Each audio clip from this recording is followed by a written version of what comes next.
हिंदू संयुक्तं नित्यं ध्यायन्ति योगिना कामदं मोक्षदं चैव ओंकाराय नमो नमः। अविरल शब्दगणौघ प्रक्षालित सकलभूतलकलंका मुनिविरूपासी तीर्था सरस्वती अरुतनोद्धुरितम् अज्ञानतिमिरां ध्यानां ज्ञानाञ्जनशलाकया चक्षुरुन्मीलितं येन तस्मै श्रीगुरुवे नमः। श्री परम गुरुभ्यो नमः। परंपराचार्य गुरुभ्यो नमः। सकल कर्म परिवर्धकम धर्म संबंधकम भव्य जीव मन प्रतिबोधकारक मिदम शास्त्रम श्री मूलाचार प्रदीप नामधेयम अस्य मूलग्रंथकर्तार श्री सर्वज्ञ देवास दूतग्रंथकर्तार श्री सर्वज्ञ देवा प्रतिगंधर्देवा प्रतिगंधर्देवा तेषां वचोनुसार मासाद्य सकल कीर्ति आचार्येण विरचितम् इदं शास्त्रं श्रोतार सावधानतया शृण्वन्तु। मंगलम भगवान वीरो मंगलम गौतमो गनि मंगलम कुंद कुंदाद्यो जैन धर्मोस्तु मंगलम सर्वमंगल मांगल्यम सर्वकल्याणकारकम प्रदानं सर्वधर्माणां जैनम जयतु शासनम वंदे विद्यासागरम वंदे सन्मति।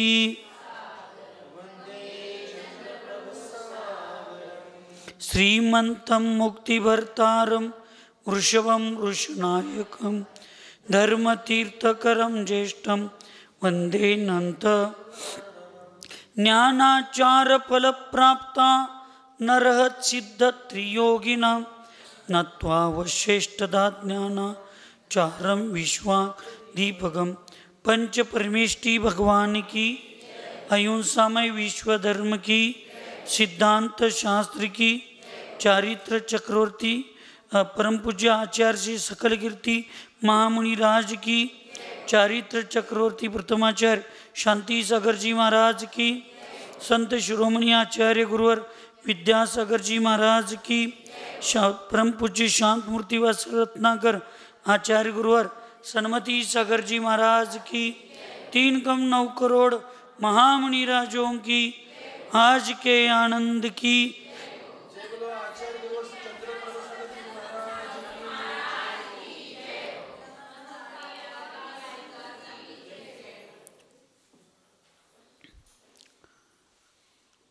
आचार्य भगवंत सकल कीर्ती महामुनिराज मूलाचार प्रदीप या ग्रंथामध्ये 6व्या अधिकारामध्ये या ठिकाणी आपल्याला पूर्वचर्चेमध्ये सांगत असताना तपाचं महात्म्य सांगत आहेत आणि त्या तपाचं महात्म्य आपण समजावून पुढं घ्यायचं आहे।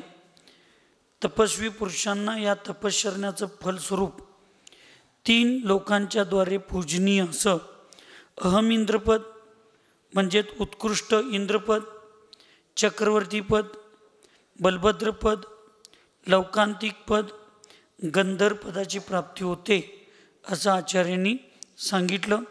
आज या ठिकाणी सांगतात इस तपश्चरण से ही बुद्धिमानों को अनंत चतुष्टय की महिमा से सुशोभित सबको सुख देने वाली और मोक्ष की जननी ऐसे ही तीर्थंकर की उत्कृष्ट विभूति प्राप्त होती है। या तपश्चर्याच्या माध्यमातूनच बुद्धिमानांना अनंत चतुष्टय म्हणजे अनंत दर्शन, अनंत ज्ञान, अनंत सुख आणि अनंत वीर्य असा अनंत चतुष्टय रूपी महिमाने सुशोभित असणाऱ्या आणि स्वतःबरोबर 3 लोकातील प्रत्येक जीवांना सुख देणाऱ्या आणि मोक्षाची जी जननी आहे, म्हणजे जननी म्हणजे कोण? आई। जननी म्हणजे ती हॉटेल नव्हं, धर्मनगरच्या बाजूला आहे ती जननी आहे, म्हणजे तुम्ही तिथं जाशील तिथे गेल्यावर मोक्ष मिळते म्हणून। जननीचा अर्थ काय? आई। आणि ती त्या ठिकाणी ती जननी म्हणजे आई. कुणाची आई? कशाला जन्म देणारी आई? तर मोक्षाला जन्म देणारी, मुक्तीला जन्म देणारी अशी ती आई आहे.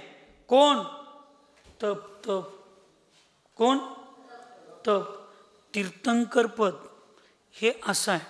म्हणून त्या ठिकाणी आपल्याला तीर्थंकराच्या पदाची उत्कृष्ट विभूतीची सुद्धा प्राप्ती त्या ठिकाणी होत असते समीचीन तपामुळं. त्याच्या पुढं सांगितलं तपस्वी पुरुषों को इस तपस्वी पुरुषों को इस तपशरण के ही प्रभाव से तीनों लोकों के इंद्रों के द्वारा सेवन करने योग्य और पांचों इंद्रियों को पुष्ट करने वाले ऐसे भोग प्राप्त होते हैं और वाणी के अगोचर ऐसे सुख प्राप्त होते हैं. तपस्वी पुरुषांना या तपश्चरणाच्या प्रभावानेच 3 लोकांमध्ये इंद्रांच्या द्वारा सेवन म्हणजेच 5 इंद्रियांना पुष्ट करणारे असे जे भोग आहेत. म्हणजेच काय? सांसारिक सुखसुद्धा. मोक्ष सुख तर मिळतेच, पण त्याच्याबरोबर पंचेंद्रिय सांसारिक सुख, इंद्रपदामधलं सुख. कुठलं? इंद्रपद. काय कर्म करायचं नाही. नुसता गळ्यात तिजूतही, कंठामध्ये इथं गळ्यामध्ये तिथं काय असते? कुप्पी असते अमृताची. नुसता भाव केलं आपाप ते झरतंय, पोट भरतंय. काय कुठल्या मेडिकलमधली गोळी खायचं नाही, काय कुठल्या तांदळाच्या शेवाळ्या करायच्या नाहीत, काय काहीही करायला लागत नाही. नुसता मनात भाव आलं की आपोआप तिथं पोट भरतंय. सगळ्यात जर पंचेंद्रिय सुख सगळ्यात जास्त कोणाला असेल तर ते सौधर्म इंद्र, स्वर्गातल्या इंद्रांना. असलं पंचेंद्रिय सुखसुद्धा मिळते तपश्चर्येच्या माध्यमातून. फक्त फरक एवढाच आहे, त्याच्यात कोण अडकून राहिला तो पुढल्या भावात भिकारी झाल्याशिवाय राहत नाही. आणि त्याच्यात जो कोण अडकत नाही, आता नियमानं माताजींना आमच्या स्वर्गातलं इंद्रपद मिळणार आहे. स्वर्गात जाऊन तुम्ही इंद्र होणार, स्वर्गातले इंद्र होणार. आता तिथं गेल्यानंतर हे इंद्रपद मिळालं कशामुळं तुम्हाला? समाधी घेतल्यामुळं. नुसता समाधी केला काय? रिकाम आवर्त घेतला, त्याचं पालन केलं, समाधी केला, भक्ती केला, 16 दिवस असं कितीदा तुम्ही शांतीनाथ भगवंतांची पूजा केला. ह्या सगळ्याच्या प्रभावानं तुम्हाला काय मिळालं? इंद्रपद मिळालं स्वर्गातलं. आणि तिथं जाऊन आता तुमच्या इंद्रायणींच्यात रमला तर तुम्ही त्या स्वर्गातल्या मखमलीच्या गादीवर त्या हिरावत हत्ती काय आणि काय असलं ते रमला तर नाही. तिथं गेल्यानंतर त्या बेडकासारखी आमची प्रवृत्ती पाहिजे. चंगू मंगू कुणासारखी? बेडकासारखी. कुठल्या बेडकासारखी? तुमच्या गल्लीत आहे तसलं कुठलं बेडूक? सैनिक राजाच्या हत्तीच्या. का बरं? काय केलं त्यानं? तो कुठं चालला होता? कशासाठी चालला होता? भगवंतांची पूजा करायचं, दर्शन करायचं, आनंद घ्यायचं. आणि तो हत्तीच्या कायात येऊन मेला. भाव तिची ती असल्यामुळे तो कुठे गेला? स्वर्गात. उपवासयावर जन्म झाल्यावर त्याला डोळा उघडल्यावर एकापेक्षा एक सुंदर हजारो देवी तिथं. अरे काय मी कुठं आलो? जन्मताच अवधी ज्ञान. आता मला सांगा, स्वावधी होतं काय कुअवधी होतं? म्हणून त्याला चांगलंच कळलं. म्हणजे तो बेडूक मरताना कसा होता? सम्यक दृष्टी होता. कसा होता? गणित लावायला लागतंय, थर्मामीटर लावायला लागतंय. एक बेडूक केवळ पूजेचा भाव घेऊन जात असताना मेला आणि तो स्वर्गातला देव होऊन जन्मला. जर आम्ही सम्यक दृष्टी मनुष्य होऊन साक्षात अष्टद्रव्याचं ताट घेऊन आम्ही त्या ठिकाणी जर जात असताना मेलो, भगवंतकडे होगू टाइम सत्र नोड द्यावर याला कन्न मुच्च कुट्टीद्दा यान ठांग. अरे उलट तिच्या आयुष्यात केलेल्या भक्तीचं फळ तिला देवाची पूजा करायचे भावस्थान झाले. जिवंत उदाहरण आत्ता आमचा पृथ्वी म्हणून मुलगा आहे, आमचा कार्यकर्ता हातकलंगल्याचा, ते पद्मावती स्टील म्हणून रस्त्यावर आहे. त्यांची आई कुठल्याही गुरु महाराजांनी एक तिला नुसता म्हणायचा अवकाश, इथं विधान आहे, इंद्र होत आहे, इथे विधान आहे, काय तर मदत करताय, इथं काय तर म्हणायचा अवकाश. संध्याकाळी 8 वाजता तिला फोन जाऊ दे, महाराज उद्या सकाळी इथनं चाललेत, माताजी चाललेत, जरा चौका लावता काय. सगळं सोडून ती चौका सकाळी लावणारच. जाता येता महाराज माताजींना वेळ व्हायले, 10 मिनिटं अगोदर तिला कळू दे इथं वस्तीला येणार आहे. एक खोली पटकरणं मोकळं करून लगेच तिथं राहायची तयारी तिनं केलीच. आणि तीच परवा श्रवणबेळगोळा गेली, 4 दिवस तिथं दर्शन सगळं केली, भगवंतांचं मस्त पूजा पाठ सगळं केली, सगळ्या महाराजांना आहार दिली, सगळं ऐकून सगळं तिथलं करून सगळं करून आली. आणि दुपारी आली, घरातल्यांना सगळ्यांना भगवंतांचं दर्शन असं झालं, भगवंतांचं दर्शन तसं झालं, महाराजांना आहार दिलो, दर्शन घेतलो, हे सगळं धार्मिक चर्चा जे जे केली ते सगळं केली. आणि आंघोळ करून बाकी सगळं जेवण वगैरे करून झोपली. तिथंच अटॅक आला आणि ती गेली. हे दुःख जरी असलं पारिवारिक तर ती गेली, तर तिच्या मनात काय होतं, कुठले विचार होते? गोमटेश्वर बाहुबली डोकीत होते, महाराजांचा आहार होता, महाराजांचं दर्शन होतं. किती पुण्यवान सांगा, किती 25 किती साधू आहेत तिथं? आपल्या संघातले 26 आहेत आणि दुसरे आणि कोण अन्य साधू असतील की तिथं? हां, सगळे मिळून एक 30-40 तर साधू असतील. 28 साधू आहेत. 28 साधूंचं दर्शन घेऊन येऊन तिथं महाराजांना आहार विहार देऊन येऊन त्यांच्या परिवारात ते दुःखाचं कारण आहे.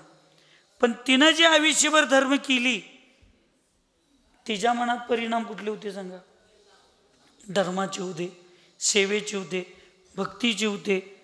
तिचं फळ तिला नक्की स्वर्ग सुख मिळालेलं असणार. आणि तिथे गेल्यावर आता तिला त्या अवधी ज्ञानात लक्षात येणार. आणि त्या अवधी ज्ञानात लक्षात देऊन आता ती काही तर जमिनीवर येणार नाही पंचम कालात, तर नक्की कुठे जाणार? तो देव झालेला जीव विधेयक क्षेत्रामध्ये अकृत्रिम चैत्यालयामध्ये जाणार. ही उलट एक बेडूक जर भक्तीचा भाव घेऊन जात असताना मरून तो स्वर्गातला देव होत असेल, तर आपण श्रावक होऊन तर आपल्याला असा मृत्यू आला. उलट ही नीती आहे. काय नीती आहे?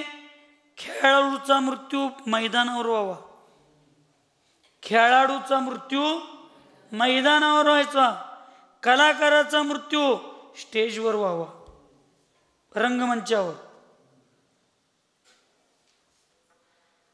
वक्त्याचा मृत्यू माईकवर बोलताना व्हावा, शिक्षकाचा मृत्यू शिकवताना व्हावा, साधूचा मृत्यू ध्यानात बसल्यावर व्हावा.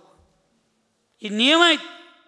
ते हिंदू साधू ते मध्ये एक कीर्तनाचं फोटो आलं, कीर्तन करत करत करत स्टेजवर त्यांचा व्हिडिओ आहे, हिंदू कीर्तनकार होते ते, लोकांना कीर्तन करत करत टाळी वाजवत लोकांना सांगत सांगत एका सेकंदात हसत हसतच खाली पडले, एका सेकंदात जीव गेला. किती पुण्यवान असेल तो सांगा बघा. आम्ही सगळ्या विलट्या विचारायची लोक देवाची पूजा करतानाच देव न्याला बघ. उलटी विचार आमचे नाही. तसं तसं भगवंतांची पूजा, भक्ती, श्रद्धा, अर्चा ह्या सगळ्या करत असताना स्वर्गातलं सुखसुद्धा मिळतं. पण तिथं गेल्यानंतर त्याचा भोग घेत घेत ज्याच्यामुळे मिळालं त्यालाच विसरलो तर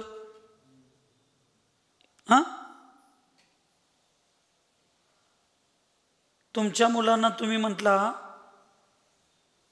चांगलं वागणे तर घरातनं बाहेर हो, तीच मुलं तुम्हाला म्हटली तर माझ्या आज्जाच आहे तुम्हीच घरातनं बाहेर हो म्हटलं तर काय अर्थ राहिला? ज्याच्यामुळं मी इथं आहे त्यालाच विसरलो तर त्या मुलाला मुलगा म्हणता येत नाही, त्या मुलगीला मुलगी म्हणता येत नाही. तसं ज्या तपस्रेच्या, ज्या व्रताच्या, ज्या साधनेच्या बलावर मी एवढं मोठं सुख मिळवलो, त्या सुखात गेल्यानंतर ज्याच्यामुळं मिळालं त्याला विसरलो तर आज काय आहे जगामध्ये? आई बापांना मुलं किंमत देणार, गुरूंना शिष्य किंमत देणार, काही राहिलं नाही. आज पंचम कालाचा महिमा आहे, त्यात अवसरपणी हुंडा अवसरपणी कालाचा परिणाम. म्हणून सुख में सुमिरन सब करे, दुख में सुमिरन सब करे, सुख में करे न कोई, सुख में जो सुमिरन करे उसको दुःख कहाँ से होय. हे इंद्र पदाची प्राप्ती झाल्यावर सुद्धा जो भगवंतांच्या भक्तीला, जो भगवंतांच्या श्रद्धेला, जो पूजेला, तिथं काय स्वर्गात शुक्ल पक्षी ते नसते माताजी 16 दिवसाचं आणि तिथं कोणी तुम्हाला बायका येणार नाही मदत करायला. त्यामुळं तिथं कायमच शुक्ल पक्ष आहे. त्यामुळे तिथं अकृत्रिम चैत्यालयात जाऊन रोजच पूजा तुम्ही केला तर कर्म म्हणणार, जाणीव आहे. धर्माच्या फळाची हिला जाणीव आहे ह्या जीवाला. आता तिला म्हणणार नाही, त्याला, कारण तुम्ही देव असणार आहे आणि याला नक्की देव बनवण्यासारखी व्यवस्था दिली पाहिजे असं कर्म विचार करते आपल्याला. आणि तिथे गेल्यावर आम्ही ते विसरलो तर मग देव म्हणतोय शाला मस्ती आली बघ लगेच, आता हे सगळं विसरला, आता तुला पण तुझा धर्म विसरून टाकतो. म्हणून तिथे गेल्यानंतर या सगळ्यांची प्राप्ती होते. तपस्वी पुरुषों को इस तपस्या के ही महात्म्य से तपस्चरण रूपी श्रेष्ठ मंत्र से आकृष्ट हुई तीनों लोकों की सर्वोत्कृष्ट संपत्तियां प्राप्त हो जाती है. तपस्वी पुरुषांना तपश्चरणाच्या महात्म्यानेच तपश्चरण रूपी ह्या श्रेष्ठ मंत्रामध्ये आकृष्टमध्ये उत्साही झाल्यामुळं 3 लोकातील सर्वोत्कृष्ट संपत्तीची म्हणजे मोक्षाची प्राप्ती होते. यह तपश्चरण ही चिंतामणी रत्न है, तपश्चरण ही महान कल्पद्रुम है, तप ही सदा रहने वाला निधान व खजाना है और तप ही उत्कृष्ट कामधेनु है. तपाचं आचरण करणंच हे चिंतामणी रत्न आहे. तपाचं आचरण करणं हेच महान कल्पद्रुम आहे. तपाचं आचरण करणं हेच खरी संपत्ती आहे, त्याचा खजाना आहे आणि हीच खरी कामधेनु आहे. तीनों लोकों में रहने वाले जो बहुमूल्य पदार्थ अत्यंत दूर है और जो कठिनता से प्राप्त हो सकते हैं, वे सब पदार्थ इस तपश्चरण से बहुत शीघ्र प्राप्त हो जाते. या 3 लोकांमध्ये राहणारा जो बहुमूल्याचा पदार्थ अत्यंत दूर आहे, जो अत्यंत कठीणतेनं मिळतं, दुर्लभ आहे त्या सर्व पदार्थांची प्राप्ती तपश्चरणाच्या माध्यमातून अत्यंत शीघ्र म्हणजे लवकरात लवकर त्याची प्राप्ती होत असते असं आचार्य भगवंत सांगतात. तसं तपश्चर्या करण्याचं सामर्थ्य तुमच्या आमच्यामध्ये येऊ दे, पुरुषार्थ येऊ दे आणि आम्हाला सुद्धा लवकरात लवकर स्वर्गातलं इंद्रपद त्याच्यावरच टपून मोक्षपदाची प्राप्ती होऊ दे अशी मंगलमय भावना करून सुखी रहे सब जीव जगत में, कोई कभी न घबरावे, वैर पाप अभिमान छोड़ जग, नित्य नए मंगल गावे. ओम नमः. सबको क्षमा, सबसे क्षमा.